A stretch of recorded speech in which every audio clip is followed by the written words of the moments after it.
Hello guys, this is JP for Time Traveler's Guide. I hope you all are doing well. Today I'm going to cover a topic which I've been waiting a long time to do. The subject is SpaceX. Today, well, the 6th of May is SpaceX's birthday. They were founded in 2002 on the 6th of May by Elon Musk. I've been waiting a long time to do this chat or make this video. Now I've got a perfect excuse to do it, so now I'm going to do it. I'm going to try to make it short because it's a lot of information and I don't want it to be too long, so you guys can't check it or watch it on your YouTube or wherever. Okay, so like I said, SpaceX was founded today. The main man in this situation is Elon Musk, like I said. What we're going to start with, I'm going to start with basically the aspirations that SpaceX was founded on. So what we're going to do is, let me just page back here, sorry, to get back to my notes. The goals for SpaceX was basically reducing the space transportation costs, enabling the colonization of Mars. Now, if you look back 10 years from now, well, if me personally, if I would look back 10 years back from now, looked at this and I would hear someone say this, I would think they're crazy. But SpaceX have come a long way. I'm going to explain to you why. There's a few things I'm going to highlight here and I'm going to read it to you. Okay, achievements in terms of SpaceX. SpaceX they actually launched they were the first private company to launch into orbit and recover a spacecraft in 2008.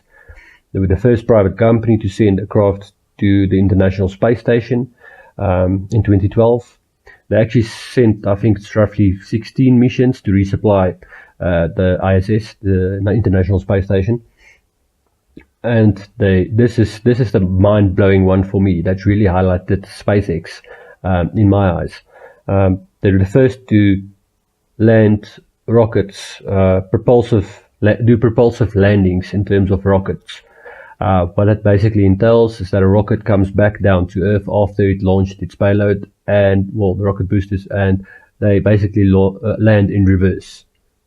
So they don't come down in parachutes or anything like that, or just blow off into space. They just come and land literally like they took off, which is quite amazing to see. I remember in 2015, this is actually when it happened the first time, 2015, when I saw the first video footage of this, my mind was blown. My mind was just blown.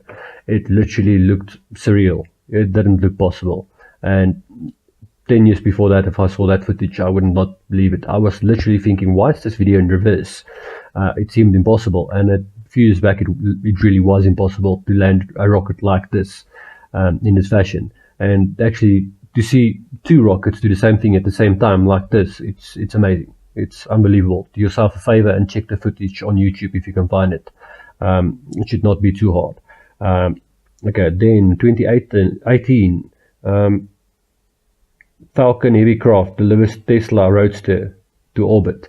Okay, many people says, yeah, this was just a publicity stunt, and yes, yeah, it was. But if you take into consideration what it actually really means, it gets people interested in space travel and technology, and it basically plants a seed in young minds to get interested in science and technology and try to make a change in the world.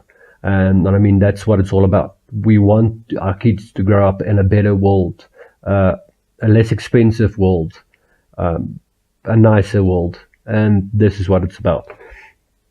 Okay, and like I said, they had 16 resupply missions, and well, that's what I could pick up. 16 resupply missions to the ISS. Let's see, and they actually gained a contract from NASA in 2011 to design a craft. I think it's a Dragon, on the Dragon craft, Dragon space rocket, that they had to design a rocket that could actually deliver astronauts to the International Space Station. And that was actually, I think it was on the 2nd of March. This vehicle was tested successfully, unmanned, but the plan is to launch later this year in 2019 to launch a manned mission. Yeah, so that's underway, and that should happen in the next year. Then I'm going to page over here. Let me see. There's a few things I would like to cover in terms of SpaceX, and I don't think I'm going to have enough time, but I'm going to introduce you to Elon Musk now. Those of you that don't know him, Elon Musk, he's got citizenship in 3 countries: South Africa, Canada, and the United States. And he was basically born in South Africa, and then his parents moved to Canada, if I'm not mistaken. He did his studies there. He was involved in quite a few companies before he started SpaceX. I think PayPal, he started PayPal. I'm not sure if he did it alone. I think he had a partner there. I'm not sure. But he sold PayPal and he started SpaceX afterwards. And not just SpaceX. This guy's got quite a resume. Let me see if I can read a few of these things for you. He's a founder and CEO and lead designer of SpaceX. He's co-founder and CEO of Tesla. He's also product architect there. Then Neuralink. He's also a co-founder and CEO of Neuralink. Well, the idea behind Neuralink. Oh, let's go back to Tesla. Tesla, for those of you that don't know, is a electric car company that design and build electric vehicles. Which is also quite groundbreaking because they are making them much more affordable. Not for guys like me, but for many people, it's a viable option. If they're sold in your country, it's worth to look at buying one of these cars if you're not driving too long distances, but it's actually, they're developing quite nicely. They're going along quite good. So the range should not be a problem for that much longer as the technology improves in terms of batteries and so forth. But getting back to Neuralink, Neuralink is one of the companies that Elon Musk started. Like I said, he's co-founder and CEO there. The idea behind Neuralink is to give human beings the ability to be ahead of artificial intelligence.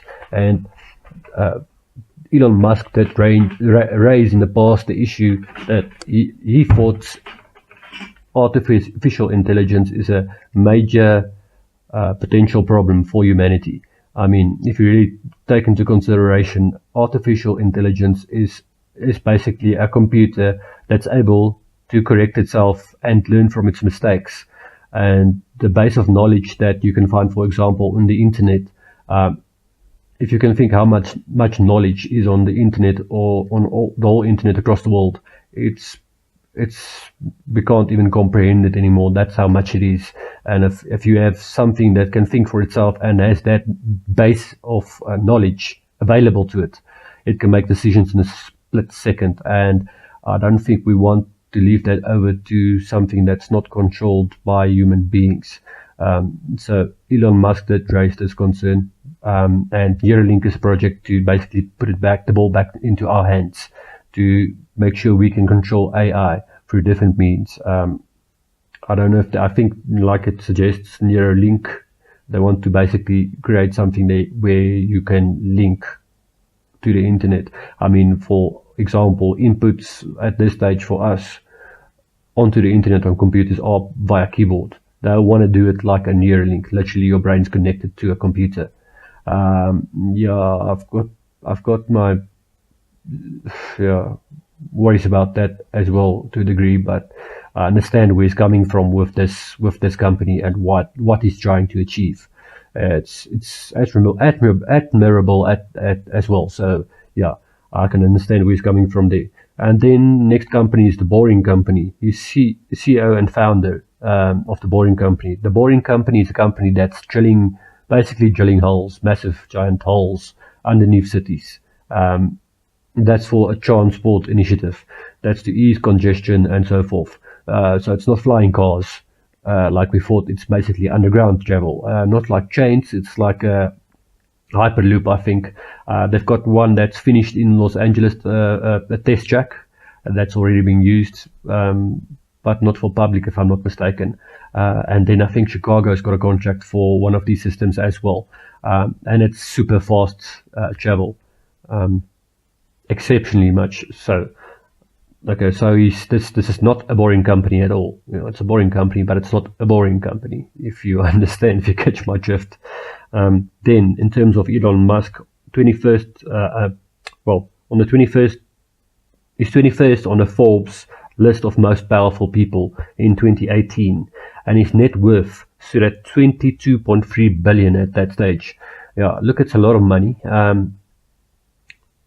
know Elon Musk is not a guy that's well, he's obviously a flashy type of guy, but this guy's got a lot of investments, and all these companies, basically, the reasoning behind all these companies is basically to fund a greater project, and that is going to Mars. That's his passion, and it's always been his passion since he was a child. And his main objective is to make money, not to spend, but to spend on going to Mars and making it a viable option to get there, and not just there. In terms of our launching our satellites, our commercial satellites, and so forth. It's important for him that technology advance and it's made cheaper. And by doing this, it's actually going to impact all of our lives. I mean, if you use a cell phone, if you watch a TV, if you use the internet, you are reliant on satellites. And if the costs are brought down in terms of getting that satellite in the air, it's going to save you money in the long run. Not even so long run, to be honest. Okay, and then in terms of saving money and costs, I'm going to get to that now. Changes that SpaceX have already brought into effect is already visible. Like I said, the main thing about SpaceX is they're bringing down the costs involved in launching stuff into space because of the reusability of their rockets. There's more and more phases of these rockets becoming totally reusable or near totally reusable. And like I said, they come down and they'll basically land in reverse, which is an unbelievable sight. I would love to see this live someday. For example, some of their competition is literally deciding, well, on the brink of closing down because they can't compete with SpaceX. For example, previous launch costs prior to SpaceX, $56.5 million per launch. That's for one launch. SpaceX claims that they could bring this down to between $5 and $7 million, which is believable if you look at what they've achieved and where they're going. And they're nearly there. And if you take into consideration all the satellites that's being launched, the costs are coming down dramatically, and SpaceX has basically got monopoly on the market now, well, almost there. To put it in perspective, 2017, SpaceX stood at 45% of the global market in terms of rocket launches or satellite launches, commercial satellite launches, and so forth. And in 2018, this stood at 65%, which is a huge number. I mean, it's by far the majority of the market. And keep in mind, Elon Musk or SpaceX has dealings with places like NASA and the United States government and so forth. They've got contracts with NASA, and they're basically working together. Well, obviously SpaceX had to prove themselves before I think NASA really got involved or took notice. But once they did, it would be insane to turn down a company like this that can save you millions and billions in the long run. In my view, Elon Musk, he's got a unbelievable ability to change things and change them for the better. I think he's in a tough spot at times, especially in terms of people trying to pressure him to be on this side of the fence or that side of the fence. And if you're in a position like his, you can't really do that because you don't know who's going to be running a country after the next election, for example. It's funny, but it's really the truth, especially in the shoes of a guy like him. But I think, guys, keep your eyes on Elon Musk. He's going to do great things. I would love to visit SpaceX someday. Elon Musk, if you ever see this video, invite me, please. Okay, guys, but that's it for me for today. You'll see some more videos coming shortly. But guys, subscribe down there, give me a like and share my video, please guys. Cheers.